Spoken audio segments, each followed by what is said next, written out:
Okay, doing a little bit of solo tabletop role playing using the Sounds like a Whitebox. plan.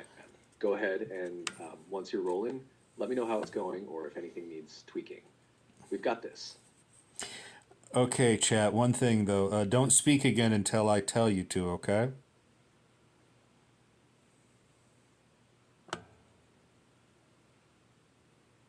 Got it. I'll stay quiet until you need me. All right, everybody. We're doing a little bit of fantasy role playing, solo role playing, using the Whitebox system. Our character Ogrebug Moontooth is down in the and Ogrebug is this is our best stand-in miniature for Ogrebug. He's part ogre. He's down in the mines below the earth. Those are his stats. He is looking for the singing cup of legend, where the That two. sounds like an awesome setup. Be Let me know when you're still. ready for input, storytelling ideas, or anything else. Yeah, we have our good friend here, ChatGPT, and he's going to be doing some dungeon mastering for us. There's a bugbear that's been trying to make its way down to the lower depths from an upper section of the caverns, but can't squeeze through the trap door. Ogrebug has been injured by a falling ceiling trap, and then there is something happening, perhaps tentacles emerging from. Got it. Here's how we Okay, can set the scene and push the story forward. bit of a problem Ogrebug, here, huh? battered and bruised from the collapsing ceiling trap, leans against the jagged stone wall of the cavern. The dim light from his torch flickers, casting eerie shadows on the uneven rock. Above him, the guttural growls and frustrated scraping of claws echo through the trapdoor as the bugbear struggles to squeeze its hulking form into the narrow shaft. The Bugbear sound right of here. crumbling stone fills the air as the trapdoor groans under the bugbear's weight. Ogrebug has moments to decide his next move. Does he set an ambush, patch his wounds quickly, or retreat deeper into the mines, hoping to lose the bugbear in the labyrinth of tunnels below? What's Ogrebug's next move? I'm here to guide the encounter. Okay, I would say that Ogrebug's next move, we could do a lot of stuff here. His perception of things is low. IQ average. He's looking for the hidden exit. In Whitebox, keep bumping that camera, but it's got to go over my shoulder or it slips. In White, oh darn, we already had. Okay, in Whitebox,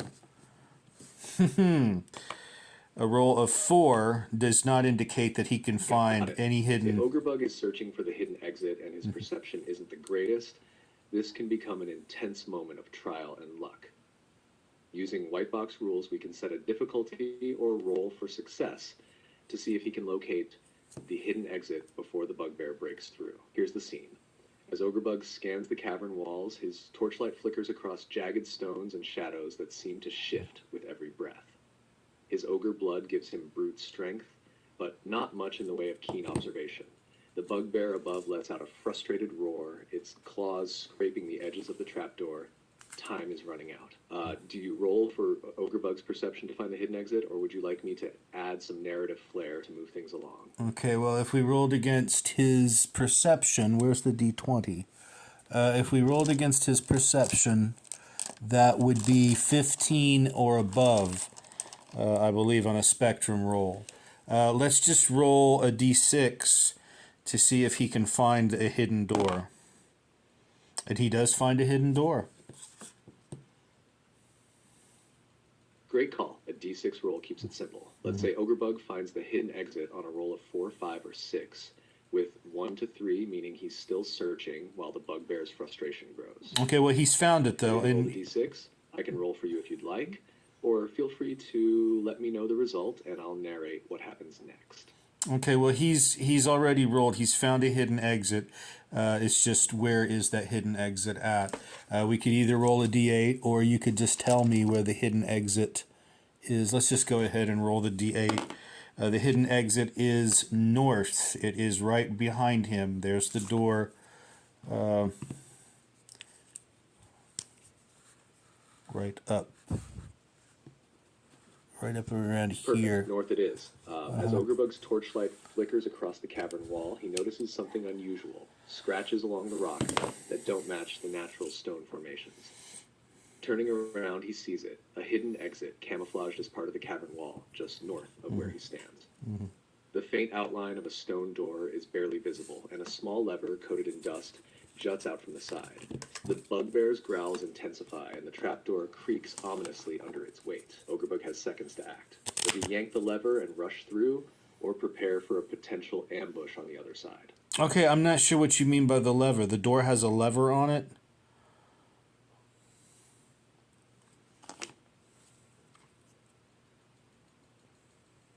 Yes, the lever is a simple mechanism to open the hidden door, blending into the rough cavern wall. If you'd prefer something else, like a push panel or a secret latch, we can adjust the narrative. What works best for Ogrebug's escape? Okay, you're the dungeon master, so you decide. Let's go ahead, though, and let's see how big this next room is. Let's go ahead. It is 6, so 6 squares. Where are we at? Oh, this is difficult because the camera's in my way. The next room is 6 squares. Let's flesh it out. As Ogrebug pushes through the hidden exit, the rough stone door grinds open, revealing a cavernous room 6 squares wide. The space feels larger than the cramped tunnels, with stalactites hanging like jagged teeth from the ceiling. The air here is damp, carrying the faint scent of moss and something metallic, perhaps iron or blood. Scattered across the floor are remnants of old adventurers, a broken shield, a rusted sword, and scraps of cloth. There's an unsettling stillness, but faintly from the shadows there's the soft dripping of water and the faint sound of something moving just beyond the edge of his torchlight. What's Ogrebug's next move in this eerie new space? Well, the first things first, there's treasure here to be had, correct? Take your time. What's Ogrebug thinking in this shadowy, mysterious room? There are plenty of possibilities for what might come next. Well, again, there's definitely it's a diamonds room. So, according to the way we play, the diamond represents treasure, correct?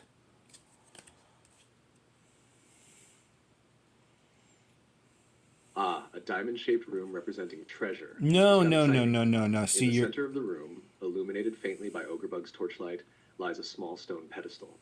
Atop it rests a glinting treasure, a gemstone the size of a fist, shimmering with an inner light that seems to pulse like a heartbeat. The treasure is surrounded by an unnatural stillness, as if the air itself holds its breath. But something feels off. The metallic scent in the air grows stronger, and the faint sound of movement beyond the torchlight suggests that Ogrebug may not be alone.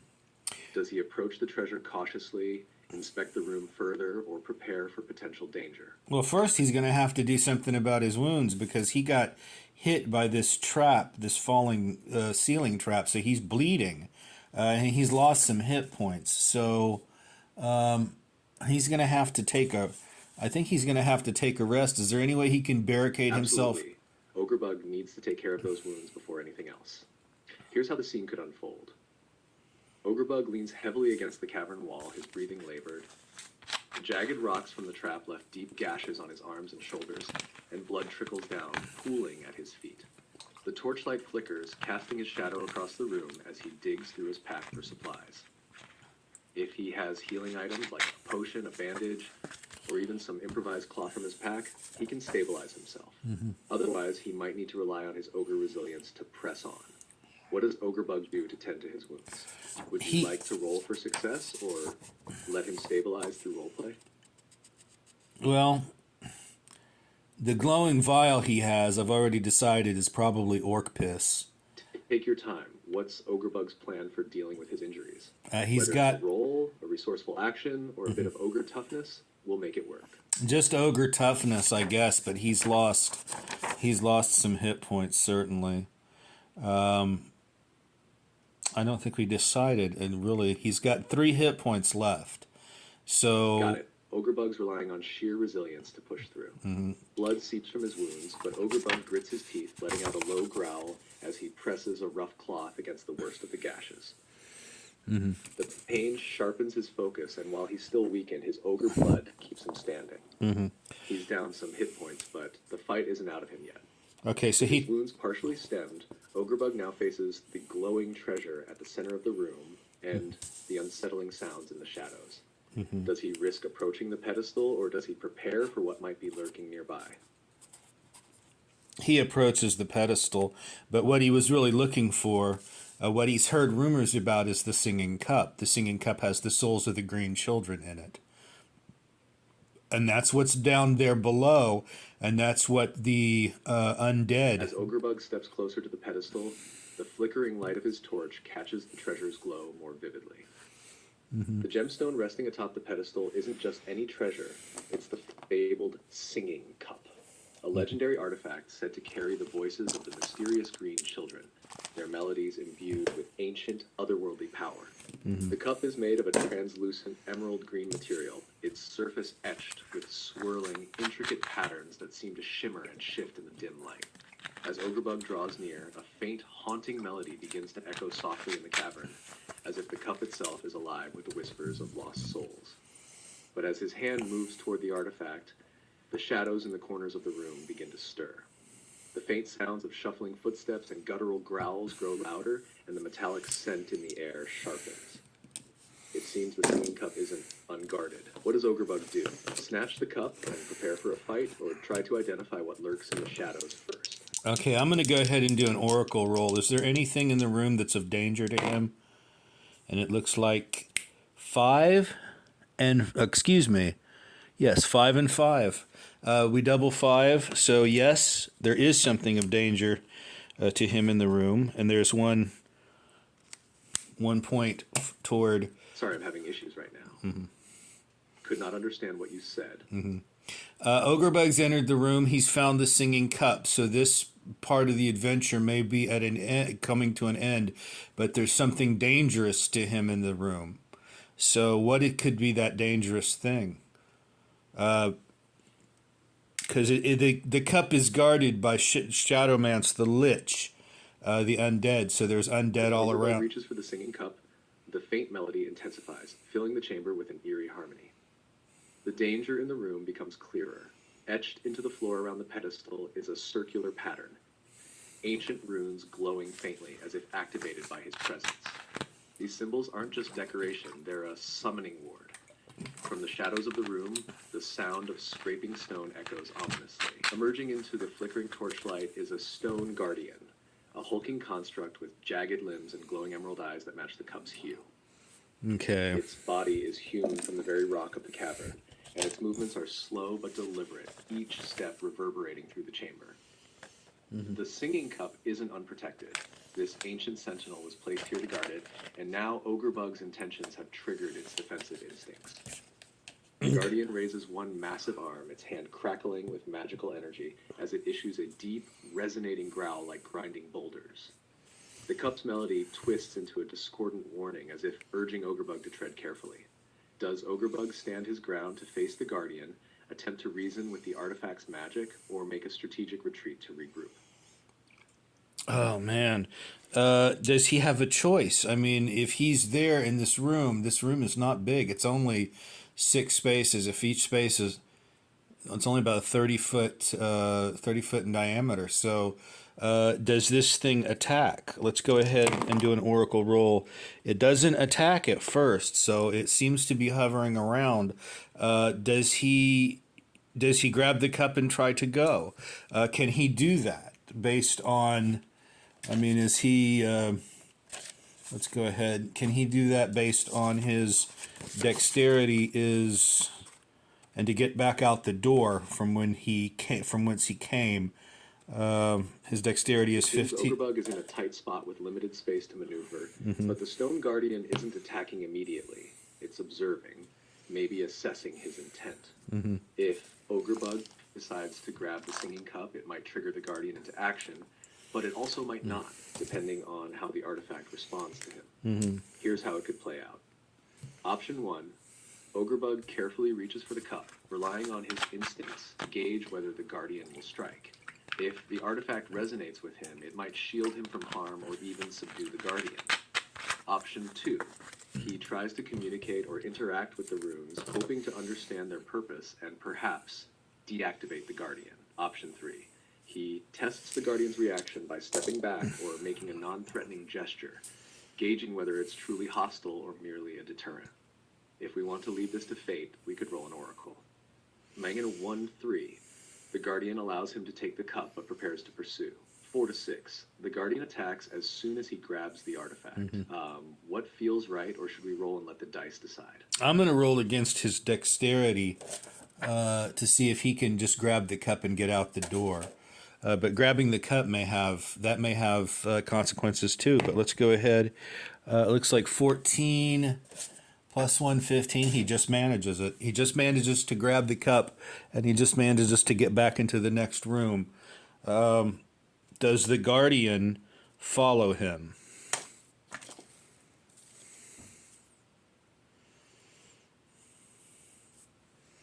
Let's see if the Guardian pursues. We can roll for the Guardian's reaction. 1-3, the Guardian stays behind, bound to its warded room and unable to leave. 4-6, the Guardian follows, breaking through the narrow exit to pursue Ogrebug. Roll a d6 to determine the outcome, or I can roll for you. Go ahead and roll.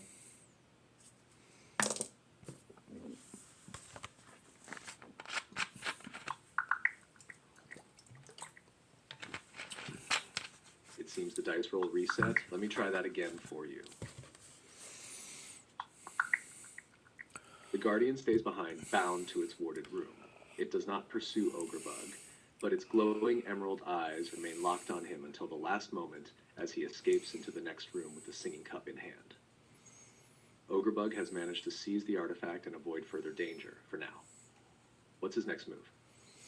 Well, he's definitely hearing that stone. No, actually, it's completely silent. It doesn't roar. But he goes into the next room, and he knows that something is definitely... The silence makes it even more unnerving. As Ogrebug clutches the singing cup and rushes through the narrow exit, the eerie melody of the artifact grows faintly louder, as if warning him of something unseen. The room behind him is deathly silent. No roar, no scrape of stone, only the oppressive stillness of the Guardian's presence. But then faint vibrations travel through the ground, barely perceptible at first. It's not loud or violent, but deliberate, like something heavy shifting, following. The Guardian doesn't roar, but the silence itself becomes a threat, as if the construct's pursuit is inevitable and inescapable. Ogrebug might not hear the Guardian coming, but he can feel it. The question now is, does he keep running or try to prepare for whatever might come next? All right, we're already at 17 minutes, so we're going to have to wrap this up because will take forever to upload. But what I envision happening is, since this is Shadowmance the Lich, he commands undead. So I imagine the undead breaking through the earth at this point, or at least some of them coming to apprehend him as he tries to get away with the cup. But that's about all for today. Thank you, everybody, for watching. Have a good morning. Bye-bye.